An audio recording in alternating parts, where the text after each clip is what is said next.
Et salut à tous, on se retrouve pour une nouvelle vidéo. On se retrouve pour la suite de la saga sur le lore de Tensei Shitara Slime Dataken. En français, moi quand je me réincarne en slime. Et en anglais, That time I got reincarnated as a slime. D'ailleurs, petite précision, c'est pas beaucoup d'erreurs. Mais dans la première vidéo où je dis les trois noms, en anglais, en japonais et en français, je me suis rendu compte que la version française et la version anglaise, dans la version anglaise il me manquait un mot et la version française c'était pas vraiment ça. Mais bon, ça c'était quand même compréhensible. Bref, du coup, on se retrouve pour la partie 3 de la vidéo, si je me trompe pas, ouais c'est ça.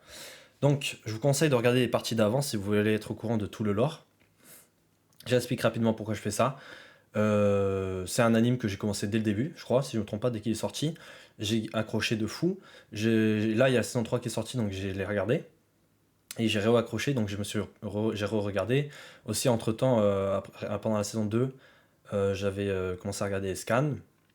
Et j'ai appris que c'était un light novel. Et vu que j'aime bien me renseigner sur les wikis des différentes œuvres que j'aime, j'ai découvert qu'il y avait un lore hyper approfondi. Et que même si on regarde les scans comme moi, que du coup on est pas mal en avance, vu qu'on a les mangas japonais qui sont scannés et traduits sur des sites. Donc c'est avant que les mangas officiels arrivent en France, traduits en français. Et avant les épisodes aussi. Et ben, il faut savoir que même en étant autant en avance, on en est que à genre, je pense, un tout petit pourcentage de tout ce qu'il y a du lore à découvrir encore de cet univers. Du coup, déjà je précise, il y aura du spoil sur cette vidéo-là. Il y a toujours du spoil dans les vidéos de lore, parce qu'on va parler du lore, notamment le plus complet, le plus important et le plus stylé. Ce qui m'a donné envie de faire des vidéos, parce que le lore, je l'aimais bien de base, hein, avant de me renseigner sur le wiki. Mais quand j'ai découvert tout ce qu'il y avait dans les light novels du coup, qui sont les trucs les plus en avance, je crois, c'est vraiment incroyable. Et c'est pour ça que voilà, j'avais envie de faire cette vidéo pour vous faire découvrir le lore approfondi de Tensei Shitara Samizata Kain, ou d'ailleurs comme je l'appelle sur les vidéos YouTube, je le raccourcis en TSSDK. Voilà. Sur ce, n'hésitez pas à vous abonner, à activer la cloche pour recevoir les notifications, à mettre un like si vous avez aimé ou un dislike si vous n'avez pas aimé, à mettre un commentaire et notamment pourquoi vous avez aimé la vidéo, m'encourager si vous avez aimé, dire ce que vous avez aimé, et si vous n'avez pas aimé, n'hésitez pas aussi à dire qu'est-ce que vous n'avez pas aimé et qu'est-ce que d'après vous je pourrais faire pour m'améliorer, c'est ça le plus important, tout en étant respectueux et avec des phrases construites s'il vous plaît, sans faute d'orthographe, surtout quand c'est pour me reprocher quelque chose. Voilà. N'hésitez pas à partager à vos amis. Et il y a le lien Linktree dans la description avec tous mes autres réseaux sociaux où vous pouvez me suivre aussi et activer les notifications pour être au courant de tout et avoir les exclusivités. Ceci étant dit, on va pouvoir vraiment commencer la vidéo cette fois. Désolé de cette longue intro. C'est parti. Les espèces. Material Lifeform, demi-Material Lifeform, demi-Spiritual Lifeform, Spiritual Lifeform. Ok. Donc après, je vous laisse lire et je vous dirai ce que c'est. Juste avant, pour préciser, les vidéos partie 1 et partie 2, je vais refaire un récap de ce que c'est. Partie 1, c'est les bases de l'univers, l'énergie, tous les éléments atomiques, c'est très scientifique, très astrophysique, mais dans leur univers, c'est ça que j'aime bien, qui sont un peu les particules à l'origine du monde et à l'origine de beaucoup de choses, mais les bases de beaucoup de choses. La partie 2, elle parle des mondes, des différents mondes slash dimensions, et des différents corps, qui est un point important dans cet univers-là. Et donc aujourd'hui, on s'attaque aux différentes espèces. Alors, il faut savoir que j'ai pas mis toutes les espèces. J'en ai mis un peu les importantes et un peu au hasard aussi. Bref, en tout cas, il y en a. Et c'est déjà ça. Il y a 4, pardon, j'arrive plus après. Il y a 4 grandes catégories. Donc vous les voyez à gauche en rouge avec les 2 points. Donc on va commencer par la première, Material Lifeform. Sur le wiki, il y a écrit aucune espèce.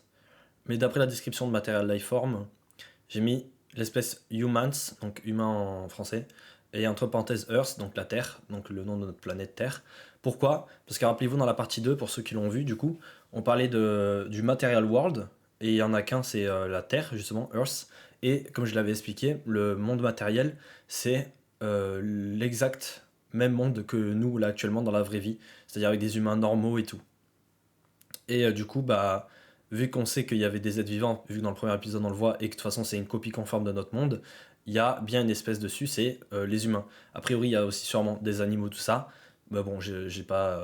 Parce que si je mettais toutes les espèces qui existaient vraiment dans la vraie vie aussi, il y aurait pas assez de place. Du coup, j'ai juste mis le plus important et le seul qu'on voit, je crois, de toute façon, dans l'épisode 1, donc les humains. Les humains classiques qui sont des Material Lifeforms, du coup, qui n'ont aucune Magicals, aucun lien avec la magie.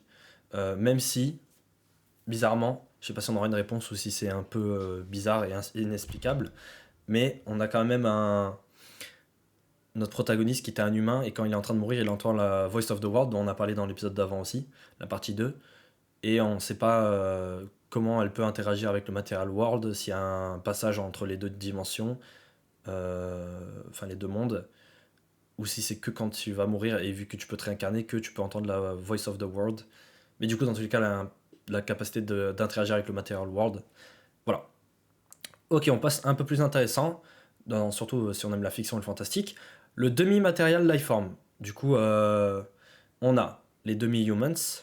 Les humans, donc c'est pas les mêmes que dans Material Lifeform. J'ai précisé entre parenthèses Central World. Pour rappel, on l'a vu dans la partie 2, le Central World, c'est un Chaos World, mais aussi un demi-Material World. Et Central World, du coup, c'est le monde, pardon, slash l'univers où toute la série se passe. Voilà. Donc il y a des humains aussi dans ce monde-là, mais c'est pas les mêmes humains que dans l'humain Earth. Pourquoi? Parce que ils ont des Magicals. Ils sont plus ou moins capables d'interagir avec la magie, ou ils en ont même dans leur propre corps en plus ou moins grosse quantité. Ensuite, on a les monstres, et en dernier, on a les plantes, que j'ai mis aussi. Voilà. Alors, ce que vous pouvez remarquer, c'est d'ailleurs que tous les demi-Material Lifeforms que j'ai cités viennent tous, enfin constatés non, mais je vous le dis, ils viennent tous du demi-Material World, Central World. Voilà.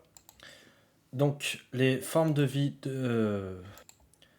les formes de vie demi-matérielles sont des êtres dotés de qualités spirituelles comme les Magicals, résidant dans des mondes demi-matériels où les lois naturelles diffèrent. Lorsque les formes de vie matérielles transitent vers ces mondes, elles deviennent des formes de vie demi-matérielles. Ces êtres peuvent manipuler le pouvoir magique, stocker de l'énergie, mais restent liés par les contraintes de leur corps matériel telles que les fonctions biologiques et la durée de vie. Donc les humains du Central World sont une race avec une faible tolérance à la magie et une courte durée de vie, choisie par Veldanava pour son potentiel de croissance. Il manque de puissance et de force innée pour être nommé, ce qui rend difficile le chemin pour devenir un mage. Alors je sais pas si c'est il manque de force innée pour être nommé, genre pour qu'on leur donne un nom, ou si eux ils ont pas besoin de nom, parce que c'est des humains, mais que eux ils sont pas assez forts pour donner un nom. Je sais pas, j'ai pas compris. Enfin, j'arrive pas à traduire. Je sais pas. Après, je vous le dirai en anglais sinon. They lack innate power and strength from naming. C'est pour ça que je comprends pas pourquoi from. Mais bon, bref. Euh, c'est peut-être moi qui ai mal géré. Du coup, les humains se concentrent sur l'entraînement physique et la manipulation de l'aura pour le combat. Ils ont une jeunesse et une durée de vie courte, mais la magie peut les prolonger. Les humains peuvent évoluer grâce à l'illumination, c'est ça. Enfin, enlightenment, or maginization, la maginisation. Les demi-humains résultent, donc ça on verra ces deux termes, enfin surtout un des deux termes plus tard, vous le voyez déjà dans le tableau en fait. Les demi-humains résultent d'expérimentations génétiques possédant, ouais c'est ça, de plus grands pouvoirs et peuvent se croiser avec des humains. Les autres mondes sont des humains qui traversent le monde central et acquièrent des magies et des compétences, comme le personnage principal je suppose, qui du coup est passé du Material World au demi-Material World slash Chaos World, du coup le Central World. Le terme demi-humain, pour plus de précision, fait référence à une sous-espèce humaine créée par génie génétique et croisement. Oh non, c'est une mauvaise traduction. Par genetic engineering, donc par des procédés génétiques. Ils peuvent se croiser avec les humains sans problème. Alors quand je pense qu'ils disent croiser, maintenant je viens de comprendre, la première fois j'étais un peu innocent en mode se dire coucou, mais non, se croiser je pense c'est clairement s'accoupler quoi, se reproduire. Je suis trop con, j'avais pas compris la première fois, désolé. Du coup, je suis où? Les demi-humains incluent les sprites, les dwarfs, les kijin, deriving from different elements, issus de différents éléments. En vrai, il parle d'élémentaires, qu'on verra aussi après, vous le voyez tout en bas. Les hommes bêtes, tels que les lycanthropes et les... alors en français, ils ont traduit kobolds, mais ouais, c'est ça, les kobolds, possèdent des capacités physiques et des pouvoirs de transformation. Ah, je savais pas, ok. Les demi-humains ont été confrontés à des préjugés historiques, mais ont été reconnus lors des événements de saisie territoriale. Ils peuvent évoluer grâce à, bah pareil, Enlightenment, Maginization ou à l'éveil de pouvoir endormi. Ok. Ensuite, les monstres du monde, le monstre in this world, enfin les monstres quoi, dans ce monde sont des êtres magiques, je sais pas pourquoi il y a du monde, c'est bizarre, qui peuvent survivre grâce à des magicals sans avoir besoin de manger, de boire ou de respirer. Ils peuvent provenir du... Mais pourquoi... Pardon, là les mauvaises traductions. Ils n'ont pas besoin de... Ça c'est bon. Ah non, pardon. Ils peuvent être originaires à travers un spawn, comme dans un jeu vidéo, je pense, se reproduire, ou la maginization. Ok. Monsters includes Magic Beast. Donc ces monstres peuvent inclure, comprennent des Magic Beasts, des bêtes magiques, des Mystic Beasts, bêtes mystiques, Magin with human-like intelligence. Donc les Magin c'est la version des monstres mais qui ont du coup comme c'est écrit une intelligence similaire à celle des humains. Euh, et on peut du coup les nommer et les monstres nommés ils évoluent vers des races supérieures. Voilà. Undead weak to holy magic. Ok, les morts-vivants sont faibles à la magie sacrée, la holy magic qu'on a vu dans les autres parties. Je crois que j'en avais parlé, ouais. Et les monstres uniques sont dotés de capacités spéciales comme les Orc Lords, les seigneurs orcs et Rimuru Tempest. Voilà. Et pour finir, les plantes, bah en vrai, il n'y a pas de page sur les plantes. On voit leurs différentes sous-espèces. Si vous voulez, je peux vous les dire. Il y a Dryad. Bon, il y a deux catégories déjà dans les plantes. Il y a Trees, les arbres, et Grass, donc l'herbe, je suppose. Et dans Trees, il y a trois races, trois sous-races. Il y a Divine Tree, les Dryas, je crois que c'est les Dryades, non, plutôt? Ouais, Dryad. Et Trint, je sais pas ce que c'est. T-E-R-E-A-N-T. Et les trois sous-classes de Grass, il y a Bafeldil, Black Spell Rice et Hippocute Grass. Voilà, si vous voulez savoir. Il y a même, pour l'anecdote un peu plus, une catégorie Mushroom, donc champignon, avec une race qui s'appelle Firespore, mais il n'y a aucune information sur ces deux trucs. Donc je pense que c'est pas très important. Voilà, on peut passer maintenant au demi-spiritual light form du coup. Euh, D'ailleurs, ça me fait penser que vous pouvez voir que du coup, dans le tableau, j'ai mis plusieurs races, mais il y a des races qui sont plutôt liées en mode, il y en a une, c'est l'évolution d'une autre ou un parallèle. Donc après, je me rappelle pas honnêtement, je vais pas pouvoir vous dire tous ceux où c'est des parallèles, tous ceux où c'est des évolutions. Mais voilà, c'était juste pour vous dire que par exemple, le Fairies, c'est une évolution de élémentaire. Ok, du coup, bon, vous vous en doutez, je vais pas passer demi-humans parce que c'est exactement la même race que dans la catégorie demi-material life forms. En fait, en tout cas, c'est la seule race pour le moment que j'ai vue, mais vu qu'on les a pas toutes faites, c'est peut-être pas la seule, qui appartient à plusieurs catégories à la fois, plusieurs grosses catégories parmi les quatre grandes catégories.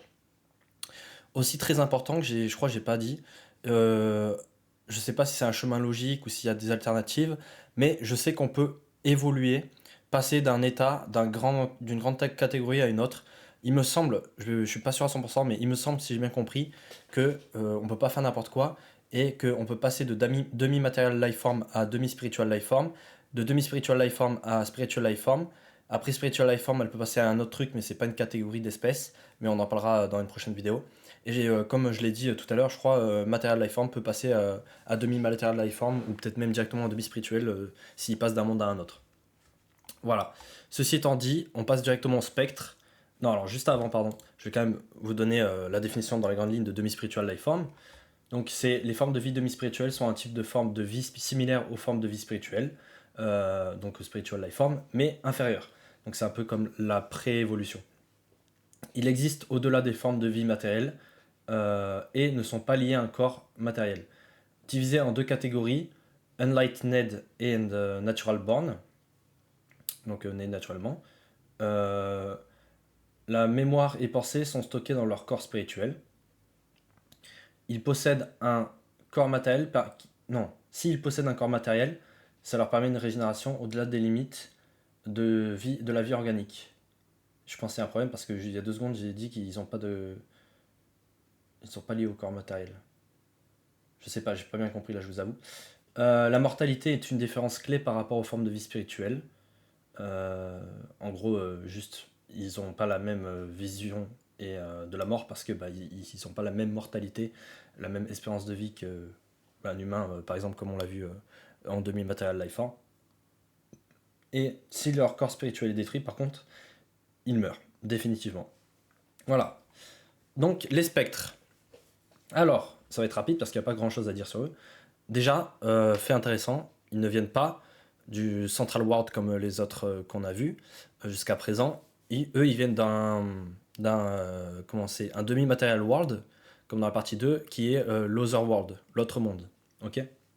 Donc déjà, directement, ça nous dit le wiki, les spectres sont un type de monstre. Alors là, il y a un gros problème déjà, c'est que comme on l'a vu juste avant, les monstres font partie de la catégorie demi-material lifeform. Bon, en vrai, c'est pas un gros problème, mais est-ce que ça veut dire que les monstres de la demi-material lifeform peuvent évoluer en spectre et passer à la catégorie demi-spiritual lifeform? Oui. Ou est-ce qu'ils ont dit une forme de monstre en mode, vous savez, le mot qu'on est dans la vraie vie en global, quoi, dans la globalité? Je ne sais pas, mais en tout cas, c'est un type de monstre. Voilà. Dans les spectres, il y a des sous-catégories, et on va en parler d'une spécifique. Du coup, c'est les agresseurs, agresseurs en français. Ça fait référence aux races spectres originaires de l'autre monde, Otherworld, et envahissant d'autres mondes. C'est leur but. Alors pourquoi j'ai mis des sous-catégories dans ce cas-là? C'était parce que justement dans la partie 2 où on parlait des mondes, j'ai parlé de Otherworld et j'ai parlé vite fait des fantômes, des agresseurs et je me rappelais plus vraiment. Maintenant, je peux vous donner la précision. En gros, c'est comme s'il y avait trois grosses catégories. Il y a les spectres. En dessous, dans la catégorie spectre, il y a plusieurs races, des sous-races. Dans les sous-races, il y a agressors. Et dans la catégorie agressors, il y a encore trois sous-races, dont les fantômes. Et donc, je peux au moins clarifier ce que je disais dans la partie 2 où je disais un peu n'importe quoi. Du coup, les fantômes, c'est une sorte de spectre, mais de la race agresseur. Ce sont des envahisseurs aussi, comme la définition de l'agresseur l'explique bien, venus d'un autre monde. Donc, quand ils disent d'un autre monde, c'est du monde Otherworld. Et ils sont capables de posséder des êtres vivants. J'ai aussi, parce que vu que c'est une race peu connue, je me suis permis, et qu'elle est stylée vu qu'elle vient, elle n'est pas du Central World, je me suis permis de mettre d'autres races. Donc déjà, alors qu'on voit pas forcément l'image, mais les insectoïdes, c'est une race puissante dotée de fortes capacités physiques, d'une résistance magique et de pouvoirs élémentaires. Ils sont adeptes au combat et de la lutte contre les démons. Ils possèdent des capacités uniques comme le vol, le venin et l'auto-incarnation. Leurs exosquelettes sont imprégnés de métaux pour plus de force et de résistance magique. Les insectoïdes ont des yeux composés pour la lecture des informations et des cils qui brillent grâce au Magiculus. Ok, les cils qui brillent, je vois pas l'intérêt, mais bref. Ensuite, il y a aussi les cryptides, donc sous le nom de tribus de bêtes mythiques, sont des monstres demi-spirituels d'une autre dimension, donc c'est de Otherworld, nés des Magiculs du dragon destructeur du monde Eve Rage, qui vient aussi du Otherworld, Eve Rage il me semble. Ils ressemblent à diverses bêtes magiques et peuvent grandir en taille, se transformant potentiellement en forme humanoïde s'ils gagnent en puissance et en intelligence. La plupart des cryptides sont insensés et territoriaux, avec la capacité de reproduction asexuée. S'ils acquièrent de l'intelligence, ils peuvent se transformer en forme humaine, comme on l'a dit un peu plus haut, acquérant ainsi un pouvoir significatif. Les insectoïdes, une sous-espèce des cryptides, présentent des traits semblables à ceux des insectes et sont créés par Zelanus, répandant son essence. Ok, donc ça, j'avais pas précisé, mais les insectoïdes sont encore une fois une sous-espèce, une catégorie à part reliée aux cryptides, qui descend sûrement des cryptides. Et la dernière catégorie que j'ai mis avec l'image, la plus importante, pourquoi? Parce que c'est celle de notre protagoniste. En effet, Rimuru Tempest, bon, vous le savez sûrement, comme le nom l'indique dans le titre, c'est un slime. C'est son monstre, entre guillemets, enfin c'est pas un monstre, mais vraiment peut-être que si, du coup, vu que les spectres c'est un genre de dérivé de monstre. Bref, mais c'est un slime. Et donc c'est un demi-spiritual lifeform dans la catégorie spectre. Donc les slimes sont parmi les monstres les plus faibles, manquant d'intelligence supérieure et principalement axés sur la nourriture et la régénération. Ils restent généralement sur leur territoire, mais les slimes intelligents peuvent exister en tant que monstres uniques. Les slimes présents dans les zones dépourvues de magie peuvent être agressifs. Leur corps est constitué de cellules identiques qui fonctionnent simultanément comme cellules cérébrales, nerfs et muscles, éliminant ainsi le besoin de sommeil. Les slimes se nourrissent de magicals, ne nécessitant ni oxygène ni nourriture physique. Ils possèdent des capacités telles que l'absorption, la dissolution et l'autorégénération. Bon, là, on a plus parlé des slimes basiques, hein, parce que Rimuru Tempest, bien sûr, est une exception. Je pense que, vu que c'est une réincarnation, ça a fait qu'il a pu avoir tout ça comme avantage et devenir un slime hors du commun. Mais un slime basique n'atteindra jamais, probablement jamais, le dernier stade de slime, qu'on parlera sûrement dans la prochaine vidéo, que seul Rimuru Tempest, du coup, a pu accéder, et voilà. Voilà. Ça, c'était, du coup, les spectres. Ok, du coup, les morts-vivants sont des monstres au corps sans vie, dotés de puissants pouvoirs magiques et qui ont une aversion pour la lumière du soleil. Ils sont faibles face à la magie sacrée, donc la Holy Magic, et classés comme forme de vie demi-spirituelle. Unlightened, le terme éclairé, désigne les humains ayant évolué vers une forme de vie demi-spirituelle. Ils ont une grande tolérance envers la magie, une longue durée de vie, des capacités physiques et mentales élevées. Leur force varie, mais même les jeunes Unlightened peuvent être des héros combattant des menaces telles que les Greater Magins. Les plus puissants ont une force proche des Demon Lord Seeds et des Archidémons, voire des Saints incomplets. Des saints incomplets. Donc on verra les 3 derniers trucs qu'ils disent plus tard. Donc ça c'était les Undead et les Unlightened. On va pouvoir passer au Spiritual Life Form du coup. Alors du coup déjà la définition de Spiritual Life Form, c'est une forme de vie spirituelle qui sont des êtres de volonté et d'énergie. Ils sont immortels et peuvent ressusciter en utilisant leur âme et leur corps astral. Ils ne peuvent être tués qu'en détruisant leur âme ou en perdant toute énergie. Leur puissante volonté les rend résistants au contrôle mental. Leurs croyances façonnent leur apparence et leur capacité.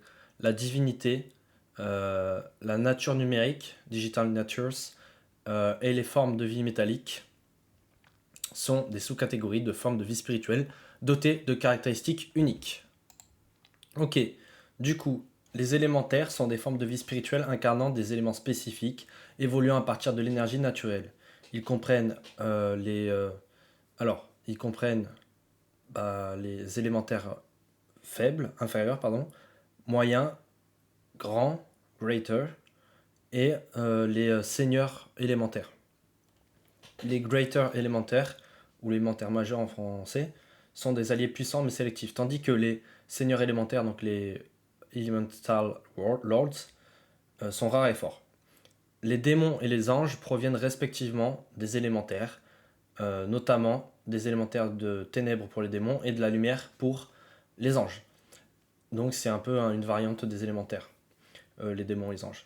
Les héros, les Chosen Heroes, les héros choisis, les héros élus plutôt, c'est plus logique, ont un lien spécial avec les élémentaires clairs ou sombres, donc light and darkness. Les élémentaires existent en 8 éléments, donc il y a les éléments inférieurs qui sont l'espace, la terre, l'eau, le vent et le feu, et les éléments supérieurs qui sont donc la lumière, l'obscurité et le temps, avec des possibilités d'éléments doubles. Pour revenir sur les Chosen Heroes, il y a aussi le temps qui doit être là. Et de toute façon, on parlera plus tard des Chosen Heroes dans la prochaine partie.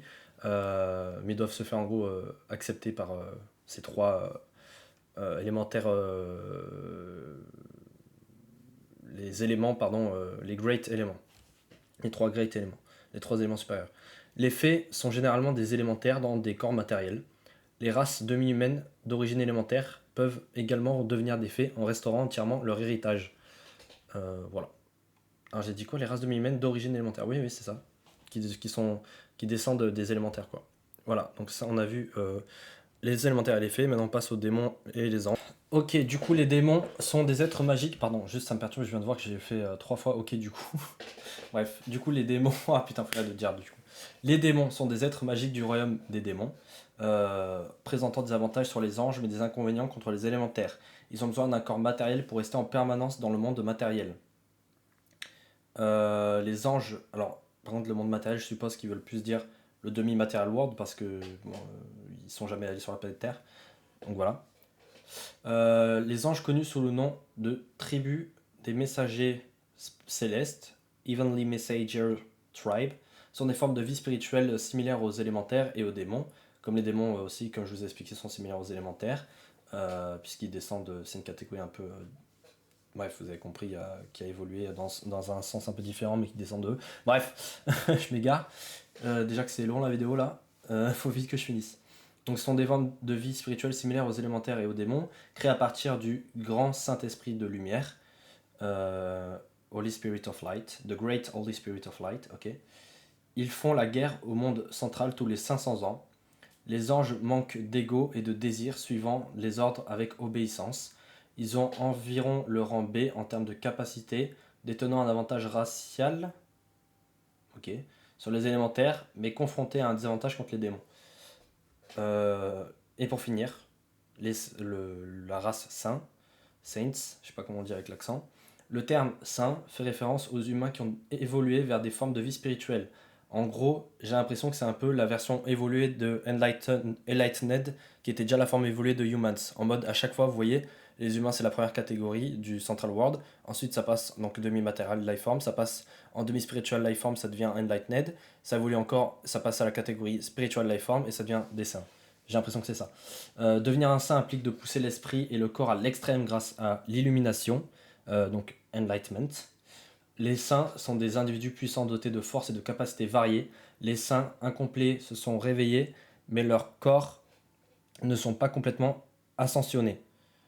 Euh, donc en gros, incomplete saints have awakened, but their bodies have not ascended fully. Enfin, ils sont incomplets, quoi, hein, littéralement. Les saints complets, les complete saints, have bodies, ont un corps correspondant à leur éveil mental, ok, et possèdent le contrôle de leurs fonctions corporelles. Voilà, c'était tout pour aujourd'hui. Si vous voulez une vidéo, alors c'est très long, mais si vous voulez une vidéo où je détaille, où je lis, ou peut-être sur le wiki, tous les autres races qu'on n'a pas vues, et potentiellement la prochaine partie, je sais pas si on aura le temps de voir toutes les évolutions, dites-le moi, je ferai sûrement un live, comme ça au moins il n'y aura pas de soucis, j'aurai autant de temps que je veux. Sur ce, merci d'avoir regardé la vidéo jusqu'au bout, et on se donne rendez-vous pour la prochaine partie. Ciao ciao, et à bientôt.